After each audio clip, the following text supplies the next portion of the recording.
Magandang tanghali mga kartiplo. Meron na naman po tayong ayusin dito isang tower fan. Ang tatak nga ay Touch Mama. Ang issue nito ay may pumutok. Hindi ko malaman kung dito lang sa saksakan. Yun o, kasi may putol.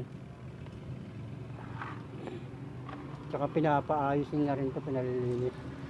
Ito. Pag dito lang, okay lang. Kasi basag na rin, pinadidikitan ito. Dikitan na lang daw ito kung madidikitan. Okay. Paggawa po ito sa atin ng isang mabuting customer.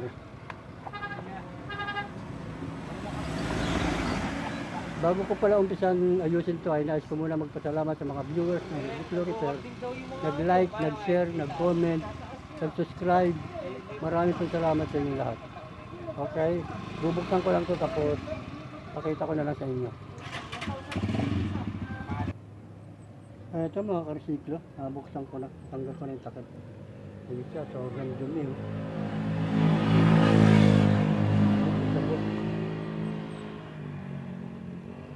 Ito yung sinabi niya na pumutok yun. Tsaka yun, may bakat na itim. Maliit din ang motor. Okay, hanapin ko muna yung salarin mga karsiklo.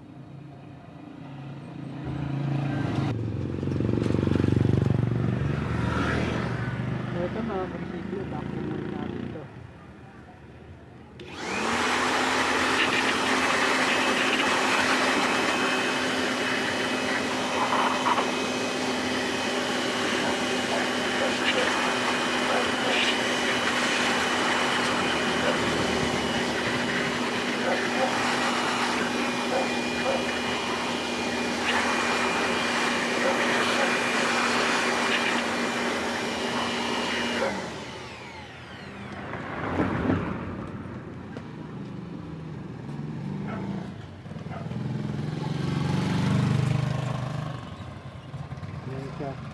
Tatanggalin ko yan lahat para malinis. Okay? Pakita ko na lang ulit sa inyo.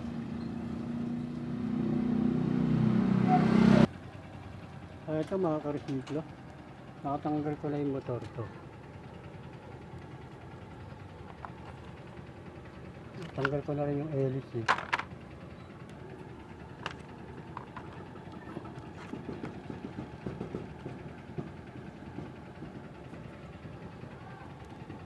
Tapos linisan ko muna ito lahat.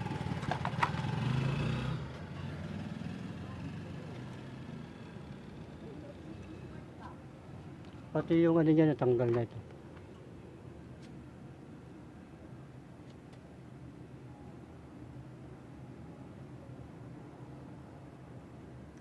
Baklasin ko pa yung sa may ano. Ito. Yung ulo niya.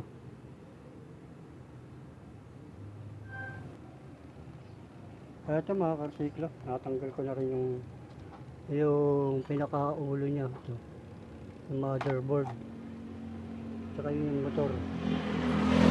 Ay, gagawin ko na lang dito, mag-check na lang ako, tapos lilinisin ko muna yan, tapos didikitan ko na rin yung mga basag para ma-testing kung okay pa. Okay, pakita ko na ulit sa inyo.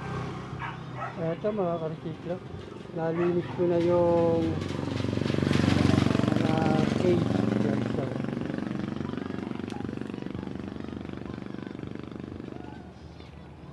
Yan, pinatutuyo ko lang siya para mamaya assemblein ko ulit siya.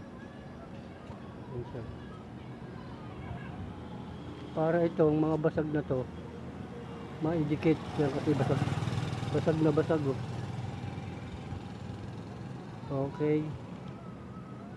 Hintay ko lang siya matuyo. Okay, pakita ko na lang sa inyo pag na-assemblein ko na.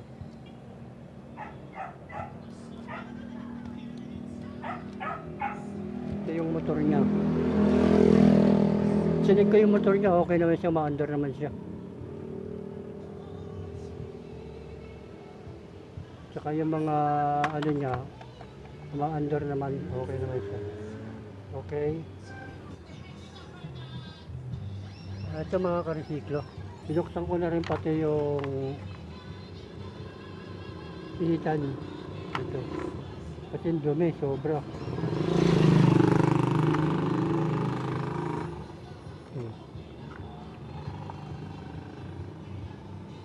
Okay, lilinisin ko lang to tapos babalik ko. Ito mga karsiklo, natin ko na yung motor. Mukhang mahina ang ikot kaya nagpalit tayo ng bagong kapasitor. Ito yung dati ng kapasitor, 1.2. Pinabitan ko siya ng 1.7.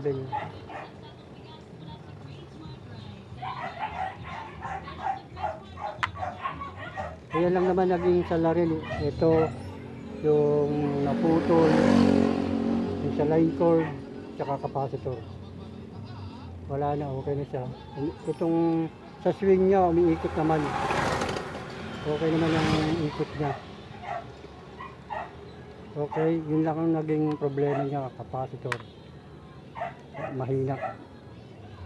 Hindi pa kasi natutuyo yung mga binibilad natin na ano eh. Yung mga takip kaya hindi pa natin may assemble. Pakita ko na lang sa inyo pag na-assemble ko na to. Ito mga ka-resiklo. Nadikit ko na yung basag to. Itong basag na to. Yan. Nilagyan ko lang siya ng glue shoes. Tapos yan, glue shoes tapos buhangin para makapit. Para hindi kagad siya bumigay. Kasi pag glue shoes lang, matitipak agad dyan, kukunti lang. Ito matigas eh. Nasa loob naman siya kaya hindi siya makikita.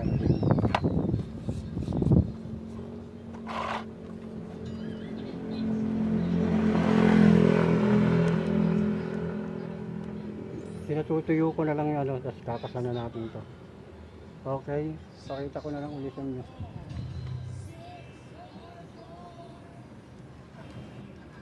Ito mga ka-resiklo, naikabit ko na yung ibang ano, ito yung LC, pati yung motor. Testingin lang natin kung talagang malakas, kung umaandar na to, saka kung malakas. Ito nakasaksak na. Tapos 1. Okay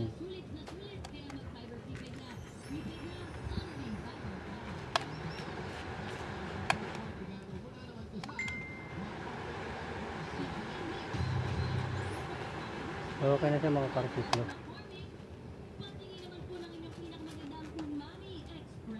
Ikakabit ko na lang siya tapos para mag final testing na tayo. Okay. Ito na mga ka-resiklo. Naitakip ko na siya ulit. Ngayon magpa-final testing lang tayo. Number 1.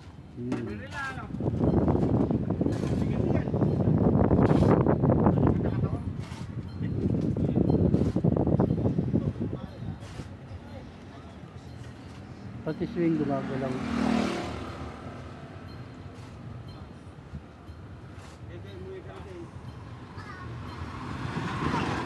Two.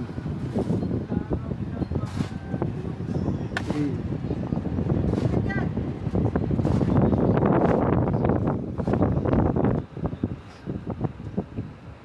Okay mga ka-resiklo, ay natapos na naman tayong isang paggawa sa atin ng isang mabuting customer.